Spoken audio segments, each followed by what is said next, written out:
Assalamualaikum warahmatullahi wabarakatuh. Itulah dia kata-kata yang lembut yang dituturkan oleh Syahrul, dan akhirnya aku kena ceramah jugalah.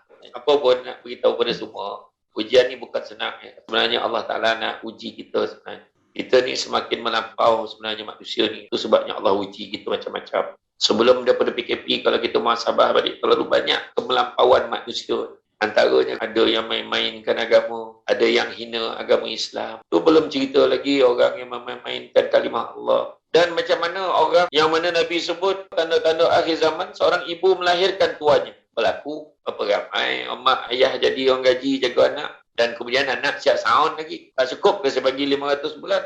Bayangkan anak macam tu. Belum cerita lagi yang tukar jantina buat live tunjuk kat semua orang. Tu belum cerita lagi KKLA elok pakai jubah sampai depan Kaabah, kau tiba-tiba pakai telokong siap cabar lagi. Beritahu tak ada apa-apa jadi pun.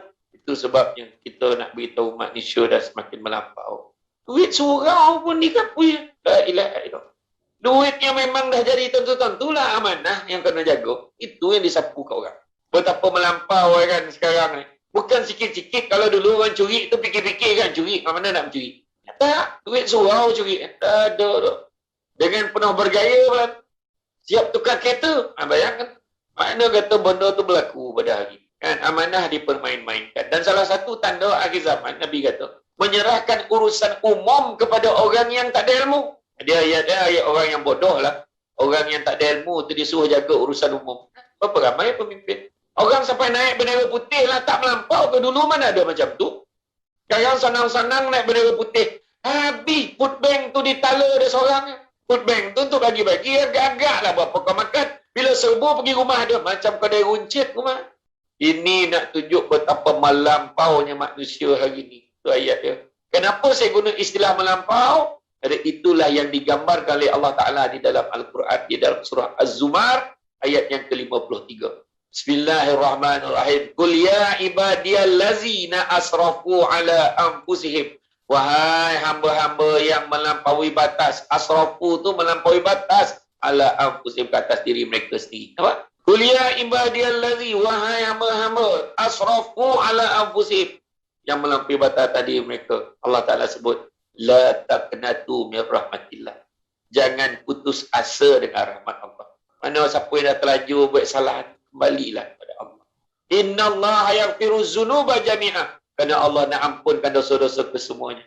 Innahu huwal ghafurur rahim. Sungguhnya Allah Maha Pengampun lagi Maha Penyayang. Jadi kembalilah kepada Allah. Cukup-cukuplah kita buat salah. Kita, Allah Ta'ala bagi tanda dah tu. Pilihan raya, satu kali colok dakwat, satu kali pangkat, 3 Perdana Menteri. Macam mana nak beritahu keadaan. Tapi syukurlah Allah Ta'ala bagi kita peluang mengasuh. Zaman kita dapat melaluinya, tapi lain tak dapat.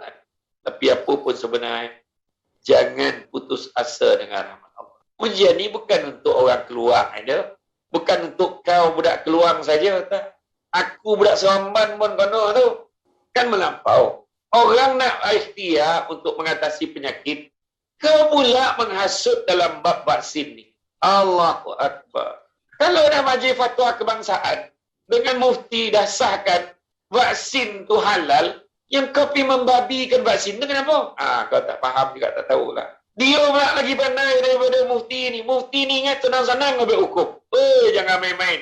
Samsul debat pun tak sampai ilmu tahap tu. Tu sebab aku setuju majlis fatwa dah kata halal, aku ambil je lah. Ambil 2 dos. Ustaz, dengarnya kena ambil dos ketiga. Kalaulah kerajaan pemerintah kata 10 dos pun aku ambil. Janji ikhtiar bagi elok. Marin kau BCG masa dia janam ambil sampai tiba-tiba bangga tunjuk dengan orang, kau tak ada fikir. Itu pun vaksin juga. Vaksin ni bukan jadikan kau kebal. Tapi vaksin ni ada merupakan antigen untuk menambah immunity. Daya tahan melawan penyakit. Macam naik kereta lah, ada airbag dan kereta tak ada airbag. Aku nak tanya, kereta ada airbag, accident nak? Accident, cuma tahu tak tahu ya. Itu ya. Dah kau pilih naik-naik kereta yang tak ada airbag, naiklah. Tapi janganlah kau hasut orang lain jangan pakai airbag tu. Jadi duduk dan diam. Jangan menghasut. Manusia hari ni melampau-lampau. Menyebar-nyebarkan fakta. Ni mati. Dia lah mati jugalah. Ada orang ambil vaksin kedua langsung mati. Dah ajar dia. Kau nak ambil kau jual lah tak lah apa. Kita ni ikhtiar ambil vaksin ni. Hukum ambil vaksin adalah harus dan wajib. Dua hukum tu. Harus kerana isi kandungannya tak ada unsur-unsur haram dalam tu. Jadi tak ada orang binatang-binatang bab satu tu tak ada. Dan begitu juga wajib kerana apa? Demi kemaslahatan orang lain. Jadi kita ambil tu sebab nak mengelakkan kita menjadi bila kita ada penyakit, kita sebarkan pula ke orang. Syarat dia ambil vaksin, tuan-tuan dan puan-puan sekalian. Saya nak pesan yang terakhir, sebenarnya Malaysia ni yang isu parlimen, sampaikan Raja Sultan Johor khabar sangka buruk tu sebab apa? Satu perangai dia.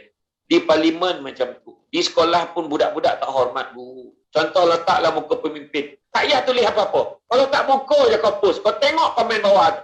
Berkilo-kilo mati dia lagi. La ilaha illallah. Sebab apa?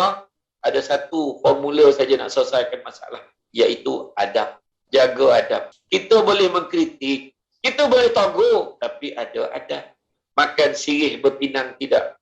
Pinang ada di Kota Melaka. Makan sirih menganyang tidak. Pagah dek budi dengan bahasa. Itu sebab baik kena jaga, tuan-tuan. Kena jaga.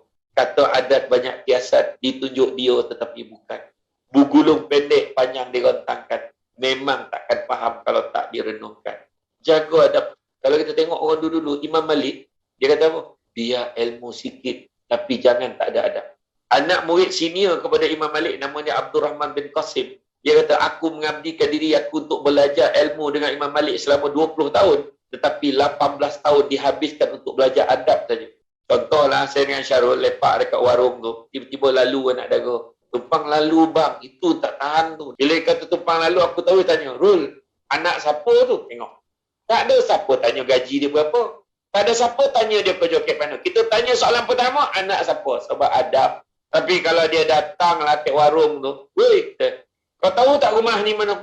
Kau ngajar budak ni. Lantaklah walaupun pangkat kita setinggi langit, tapi tidak layak penghormatan untuk orang seperti ini. Jadi kalau siapa yang dah biasa menghina orang kat dalam Facebook, kau kena tahan kepedihan telinga kau bila dikutuk orang. Bezakan diri kita ni dengan binatang. Kita ni ada sistem. Sebab kata Buya Hamka, kalau hidup sekadar hidup, babi di hutan pun hidup.